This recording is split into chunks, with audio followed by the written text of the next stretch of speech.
What is going on, everyone? Welcome to Therapy on Two Wheels. Today we're going to be talking about, as a new motorcycle rider, which one is best for you, riding on-road or riding off-road. Let's jump into it.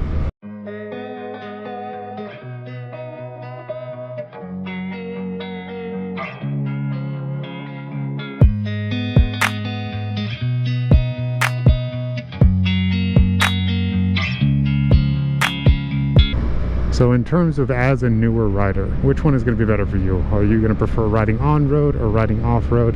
And how can you determine which one is going to be best for you? So I've written down 8 things that I think you should think about when you're determining, as a newer rider, what's going to be your first bike. Should you get something that is a dirt bike, that's a dual sport, that is a strictly street bike? Which one is going to fit you personally? And there's 8 things that I think you should consider when you're choosing that first bike. And the first one is going to be, where do you live? What type of terrain are you going to be riding in? What do the roads look like? You know, for me, I'm in Southern California. We have a lot of mountain roads out here, a lot of twisty roads. So sport bikes, naked bikes, they're a lot of fun. You can still get cruisers. They're a lot of fun as well. But if you're looking to do kind of these tight turns at a little bit higher speeds, for me, these naked bikes are perfect because it has a little bit more upright seating position.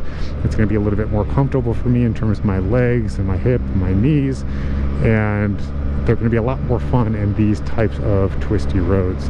So it does depend on where you live. If you live somewhere maybe like Texas, where there's not a lot of mountains around, it's pretty much flat pretty much anywhere, and there's not a lot of curvy roads, maybe something like a cruiser where you're just doing more relaxed riding. You're going to be going on longer straight rides. There's not a lot of turns. You know, a sport bike that's meant to be carving through canyon roads is probably not the best thing for you, and it's not going to be a whole lot of fun if you can't use it on the types of roads that it was built for.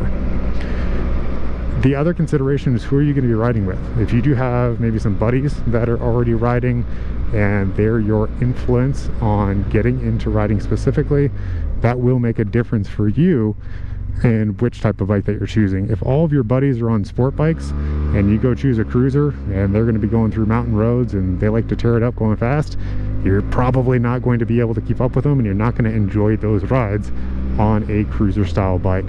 So it depends on if you already have a group of people that you are going to be riding with, that you know are going to work with you as a newer rider and not push you too fast too quickly.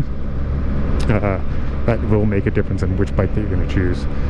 The other consideration is, do you even want to ride on the street?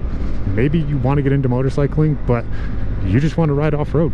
You have no desire to be riding on roads where potentially, and yes, there's different dangers between off-roading and on-roading, but if you don't want to be around any types of cars, then maybe you just want to get a dirt bike. You can just get a little 250 dirt bike for your first dirt bike, or even a 125 if you're a smaller rider, and you can take it off-road. If you have a truck or an SUV, you can just haul it out there. So maybe you have no desire to be on the road specifically because of the potential dangers and risks that come along with it. That can be an easy choice for you. You can just get a dirt bike, or even a dual sport if you just want something a little different, or maybe you have to ride a mile or two out to that dirt trail that you are going to be riding. That's going to be a consideration for you. The next consideration is, what are you looking to do long term? So what I mean by that is, do you want to go on long adventures in a lot of different states, maybe cross country? Do you plan on going through a lot of mountain roads or backcountry roads, taking longer trips in that type of terrain?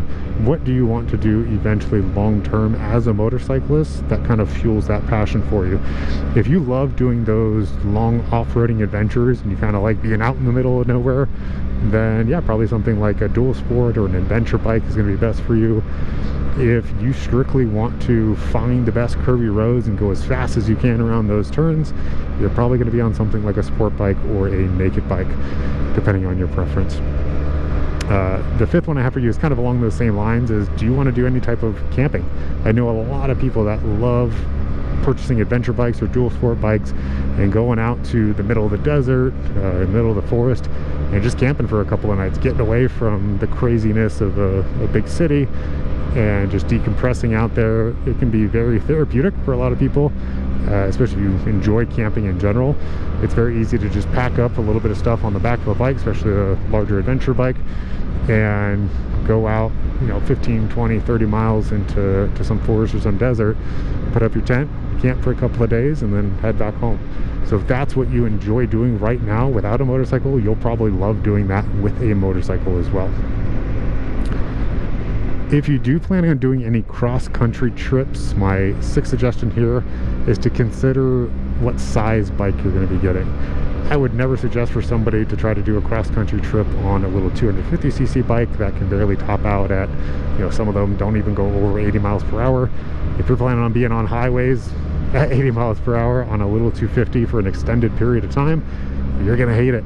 Especially if you're on a little sport bike or something that doesn't have a lot of wind protection, or like a naked bike, it's going to be very uncomfortable for those long rides. So if that is your goal long term, and maybe you don't want to sell your bike a year later and try to go up to something bigger, maybe you just have enough to purchase one bike and you're going to have to keep it for 10 years, then maybe consider something that has a little bit more power. You can get something a little older, a little higher mileage. There's no problem as long as the bike was well maintained. It's just like a car. You can use that for a long period of time, and these engines will run for a while if you keep up with the maintenance and you take care of them. So consider that in the power of the bike, especially if you don't want to keep upgrading as you get more comfortable on higher powered bikes.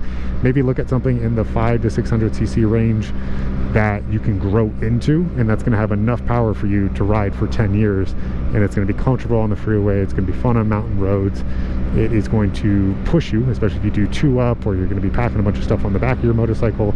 Consider that in your purchase options as well, if you're choosing specifically just to ride on-road, or maybe you're going to have an adventure bike, where those are fantastic both on-road and off-road, kind of in the same sense. Now, the next thing I'll talk about is one thing that I alluded to earlier, and that is the safety concerns of riding on-road versus riding off-road. And they each come with their own downsides in terms of overall safety. Now, for riding on-road, some of these are a little bit more obvious. You're going to be riding around cars, which cars are pretty unpredictable. They are not used to looking for motorcycles. Most people that are riding in cars, it's called inattentive blindness or unintentional blindness, where they just don't see you because they're looking for other cars when they're looking to pull out, from a left-hand to right-hand turn. They're looking for larger vehicles. They're not typically looking for small little motorcycles that don't take up a large footprint. So for safety in terms of being on road, that is one of the biggest concerns, is the other car drivers that are going to be around you.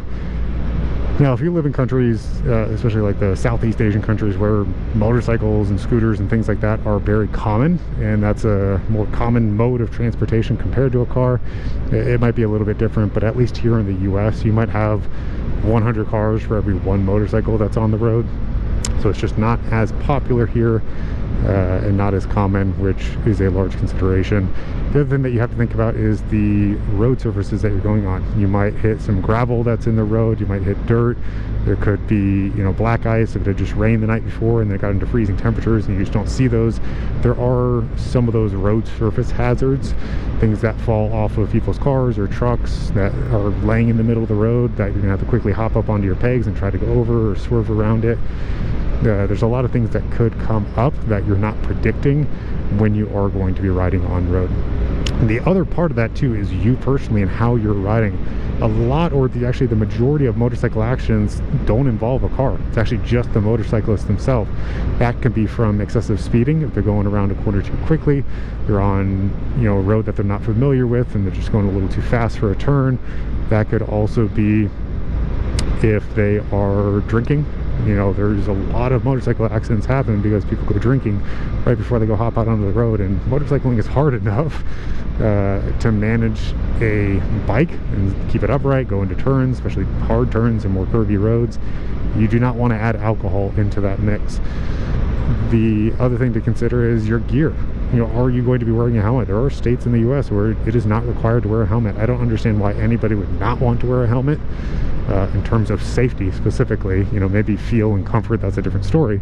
But in terms of safety, I don't understand why somebody wouldn't put at least a minimal helmet. Even a half helmet is going to save your head from smashing into the ground and splattering all over. You may not want to wear a full face helmet. I get that, especially for the looks, especially if you're a cruiser rider. Older cruiser riders, they just don't like the full face helmets. That's fine. but put something on your head. That is literally the most important part of your body. Without that, you're not alive.